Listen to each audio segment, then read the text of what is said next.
Hi, everybody. Jesse Morris, CEO of Energy Web here again. Excited to have be back in front of you on the second day. You've gotten a lot of exposure to Energy Web thus far, especially on the green proof side of the Energy Web equation.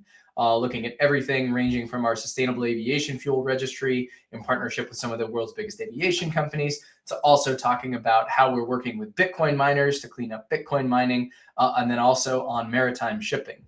And now we're going to shift gears a bit and really zoom in and talk about Energy Web's work to help decarbonize the grid in particular by diving in on our digital spine solution. So let's go ahead and get going. So the digital spine is really focused on helping to accelerate decarbonization of the grid. And the context is that things like electric vehicles and this broader category of assets that's shown here on this slide is we call them distributed energy resources. So again, those could be electric vehicles, electric vehicle charging stations, batteries, rooftop solar systems, heat pumps, all of these different kinds of assets. As I will show in a moment, they are being adopted rapidly. There's a chance they could account for something like 30 to 50% of the total capacity of the electric system in developed economies. And these assets have the opportunity to actually help balance the grid much more efficiently than things like thermal power plants. But the trick is the mix of governments and regulators and electric utilities that are out there in different geographies around the world, they really do not have the tools needed to harness the potential of these different assets. And that's what the digital spine is focused on. The digital spine is an open source, globally applicable tool for the grid that gives those same actors, be they governments, regulators, or electricity market participants, the ability to see, interact with, and then plan for the potential that these distributed energy resources can provide. So this is what we're focused on with the digital spine. And for a bit more context, zooming out and sort of looking at the market for these assets in general, the bottom line is that the adoption of these assets is accelerating dramatically in a variety of different geographies around the world. This chart is just showing the growth in the combination of rooftop solar systems, battery systems, things like demand response and load from these different assets. And it's really just growing and going at gangbusters at different paces in different places around the world.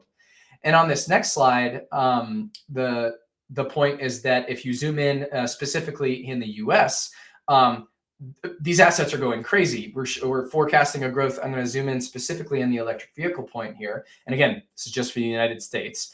3 million vehicles that are electric on the road now, forecasted to grow to something like 26 million in 2030. That is a massive explosion in an asset that, managed effectively, can provide an immense source of flexibility for the grid, but managed poorly can really wreak havoc on the grid if all of those 26 million different assets are turning on at the same time.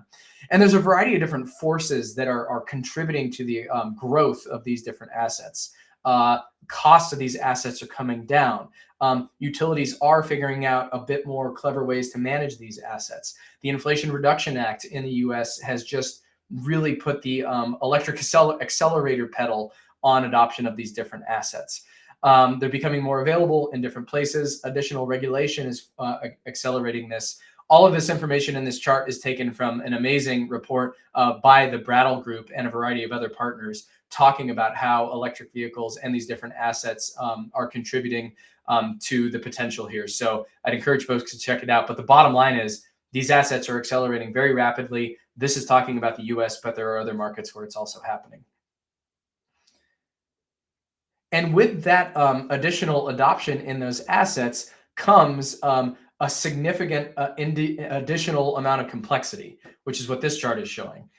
In many markets around the world, you have a variety of different wholesale markets. If we're talking about deregulated areas, there's a lot of different tariffs in those different areas to manage different kinds of customer classes.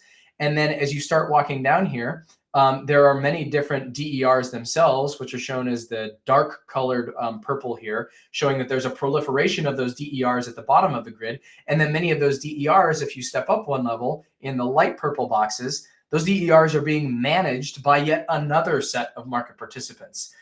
These are in some cases companies that are called distributed energy resource aggregators that bundle up all of those assets that are owned by individual customers and then bid them into the markets shown at the top here. So this is one way to think about the kind of changing dynamic of what this whole space looks like. And the bottom line is, with all of these different actors, with all of these different assets, and with all of these different markets and products in those markets and tariffs, this is a much more kind of complex energy system with all these different DERs entering the equation here. The important thing to always keep in mind, though, with all of that complexity and with these DERs coming into the market, and this is from that same analysis I was just talking through from Brattle, these assets can produce an immense amount of value for the grid. And this is my favorite chart to show that. If you take on what this is showing is if you take a natural gas turbine, or you take a big battery that's connected to the electricity transmission or distribution network, or you think about what's called a virtual power plant, which is an aggregation of all these different assets that I've been talking about. What this chart is showing is that if you're trying to get some value out of these three different assets, a gas turbine, a battery, or a collection of these DERs, doing it with the DERs produces a far greater economic benefit than getting this capacity from a gas turbine or from a battery. And that's what this chart is showing. It's basically showing that these virtual power plants, these aggregations of DERs, can produce a massive stack of benefits for the grid, producing very significant benefits for society. And it can do it better than gas turbines or batteries. So again, these virtual power plants are really capable of producing a lot of value. And there has been a lot written and documented about that topic. And we're not going to go into it here. But we use this slide to remind everybody that these virtual power plants, if they can be out there at scale, they're an incredibly compelling resource for grid operators and for regulators and for society at large. Yeah.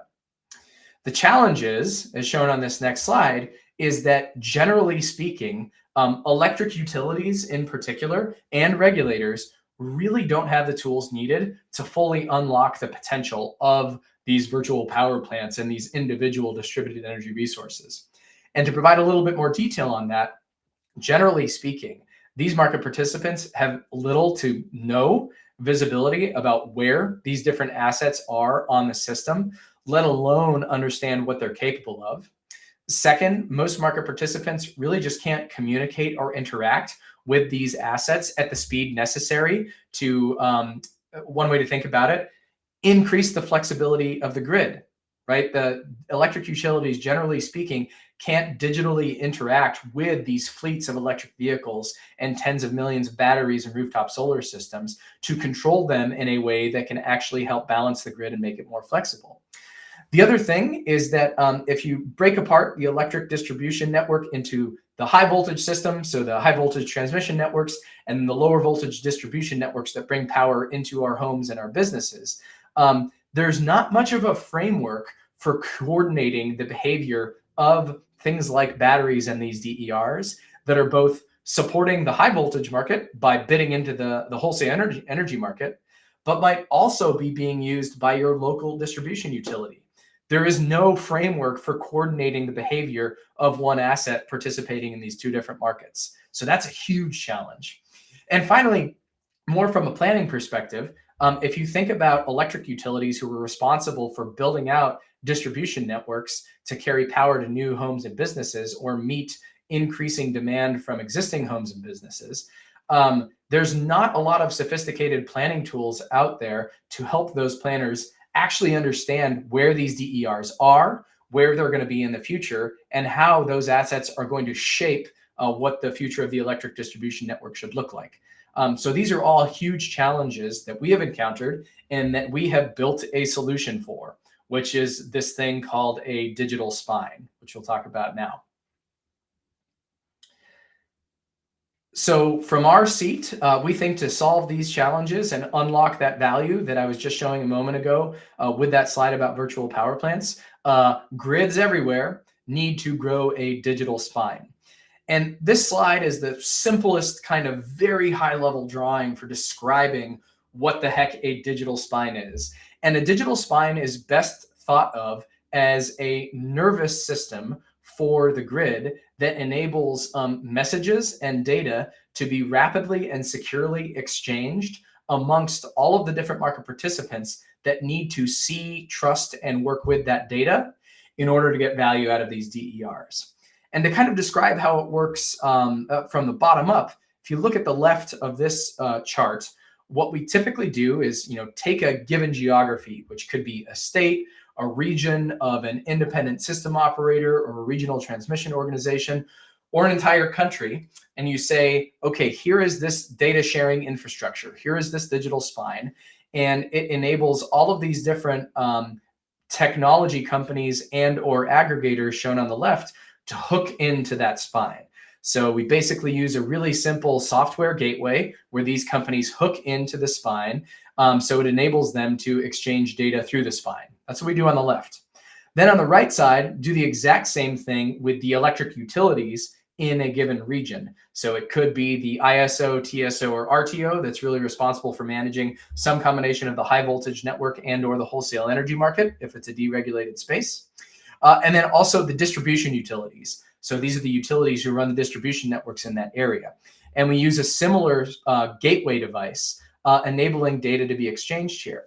So with that infrastructure in place that's shown with the purple connectivity on the left, this isn't some big central data repository where all these actors are dumping a bunch of data into a big database and then some work's being done on that database. There are all kinds of problems with that kind of a technology architecture, be it cybersecurity, all of that data being compromised, commercial sensitivities. A lot of sensitive data is sometimes needing to be exchanged among these parties. What this spine does is enable data to flow across all of those different purple lines, specifically to other entities shown on this chart, so that data can be used in a very particular way. So it's almost better thought of as like a cellular network where all of these different phones and assets are exchanging data, but all of that data isn't necessarily being dumped into a central repository. So once you have that infrastructure set up, a lot of really wonderful applications can start to come to life, as shown on the right here. So for example, with this architecture, we can solve some of the challenges I was previously speaking about.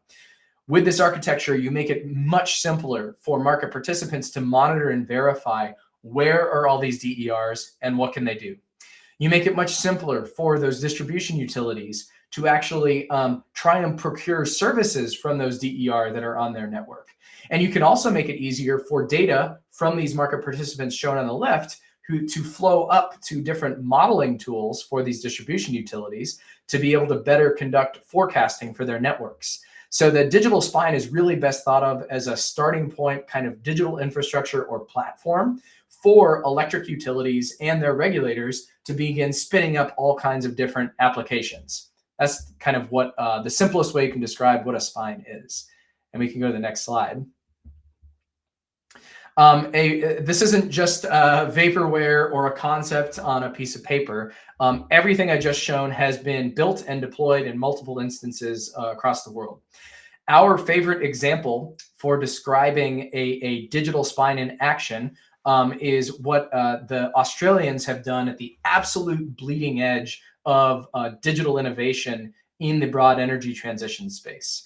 And the language, the digital spine, we like to talk about digital spines at EnergyWeb because it's kind of a more visceral, human-focused kind of description. In Australia, what they've done is spin up what they call a data exchange hub. And that hub enables the same functionalities as I'm describing here.